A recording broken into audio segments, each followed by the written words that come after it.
Yes, guys, you're welcome back to Smokey's Football Channel. Yes, and in the space of 4 days, we are playing Newcastle United twice. The first one of which we played at Stamford Bridge and we won 2-1 comfortably. It's our doings. That's what we do. That's what we do nowadays. The only two matches we've lost this season is against Liverpool and Manchester City. Did I almost say Manchester United? God forbid. We lost against Manchester City and Liverpool. Yeah, those are they are big teams, and it was a tough match, and we didn't really lose badly that like that. So those are the only two matches we've lost this season. Others, either we win or draw. And against Newcastle, we won. But this other match it's an EFL trophy. It's an EFL trophy, and I know it's going to be a different story entirely because we might not field the first team players. We're going to field the B team. I don't know what Newcastle might field. They might decide to field their first team players, but I'm certain we are going to play our team B. So that's for that match tomorrow. There's really nothing much to say about that one. It's EFL Cup. Anything can happen. Yeah, speaking of Manchester United sacked Ten Hag, and I felt really bad because, why would they sack him? It's too early. They should have sacked him maybe Monday, next Monday or something. Why now? It's too early. We should have played them. That would have been good. We should have played Manchester United first, then sack him. I don't know what happened to West Ham. They couldn't just play out a draw. And that ref that gave that penalty is the one that caused all this rubbish. That ball wasn't a penalty. If it wasn't a penalty and Man U drew that game, I'm sure that they would have kept Ten Hag for the match against us. And now we have to play against maybe Ruben Amorim or so, from all the rumors we are hearing. I don't know. I really hope that's not the case, but it looks like that it is because I heard they are flying to Old Trafford tomorrow to finalize the deal or something because there's a release clause in his contract. Well, but I hope we continue the journey for them. They continue their bonanza. They continue their giveaway for this season because I thought this season was a giveaway season. I thought they were doing community service for the EPL this season. But turns out they want to let Ten Hag go. Okay. I was even thinking they were going to sign Southgate though, but turns out it's Ruben. Yeah. The Ballon d'Or was held yesterday and the winners were announced, and it's been crazy everywhere. Everybody's complaining. Vinicius was robbed and Rodri didn't deserve it and everything. Everybody's been having their say. For me, I don't see it that way. A lot of factors. I think football generally is undergoing a transformation, as I must say. A lot of errors have been made in the past, and I think presently the football governing body is actually paying for the errors it has made in the past. Okay, for instance, the Ballon d'Or now for this Ballon d'Or was actually supposed to be for Vinicius Junior, no doubt, because last season he was phenomenal. He was the best player, no doubt. They even won the Champions League. That's what I was saying. How exactly does Rodri qualify for this award? Now, after careful consideration, I now thought about it. The last Ballon d'Or before this one was won by who? Messi. And that's where the problem came from. That Ballon d'Or was supposed to go to Rodri because that was the season Manchester City won the Champions League. And Rodri was phenomenal. It was, vital to that winning team. And that would have been the perfect, time to give him the Ballon d'Or. They were thinking, okay, predictably, if they had done well, maybe performed or even gotten to the final this season, would have said, okay, justifiably, we would have given it to him. But that didn't happen. Vinicius Junior was outstanding this last season.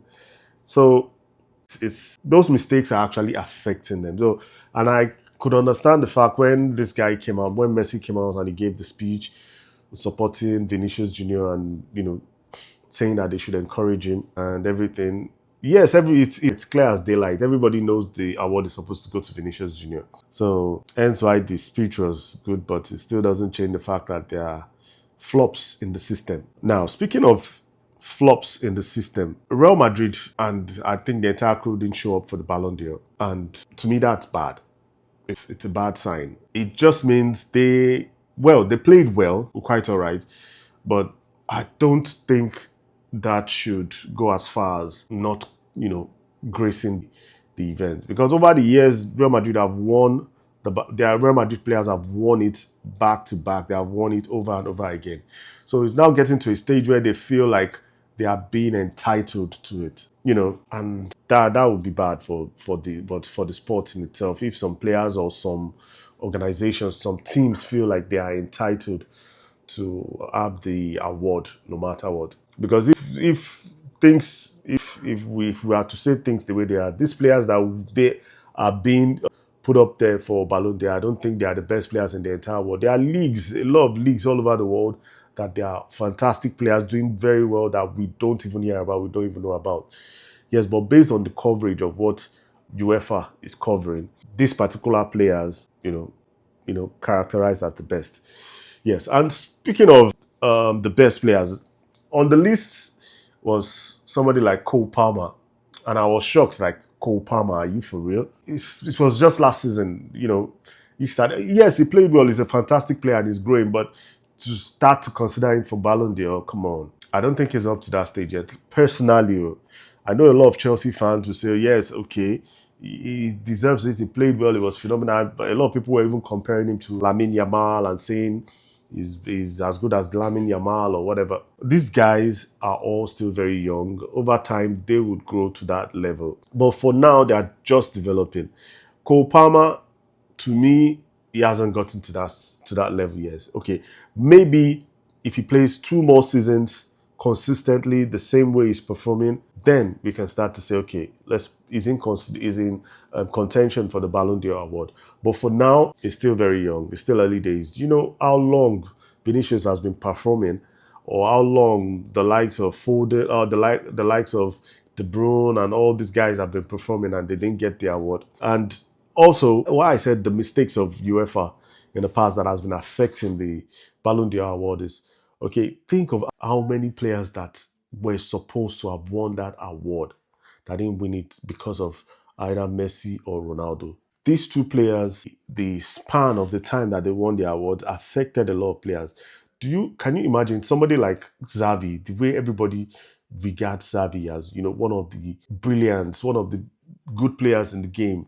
He never won the award. Iniesta never won the award. You get what I'm saying? So all these players, even during their prime, because of the likes of Messi and Ronaldo, they were not able to win the award. So left to me, all this that is happening now, I think people just need to chill. People need to understand that, it takes time for these players to grow and mature to that stage. Speaking of which, I have a video that I'll be talking about players that have not been replaced. Players that have, played football and have not been replaced up till now. The likes of the Maldini, all those guys. Those players, those caliber of players have never been replaced. The likes of Ronaldinho, JJ Okocha, all those players, they have not been replaced still. Even Ronaldo Dilemma, none of them have been replaced till now. So I'll do that in a very short video next. Yes, I said I was going to do a video about Real Madrid, but because of circumstances beyond my control, I could not do it. I actually did it, but there were some flops in the video, so I had to delete it. But tomorrow, unfailingly, I'm going to drop that video. And I also have some shorts on, this one on concerning the players that have not been they have not been replaced, and a couple of other things too. Yeah, so let me know what you feel about the Ballon d'Or results. Let me know if you feel it was unfair.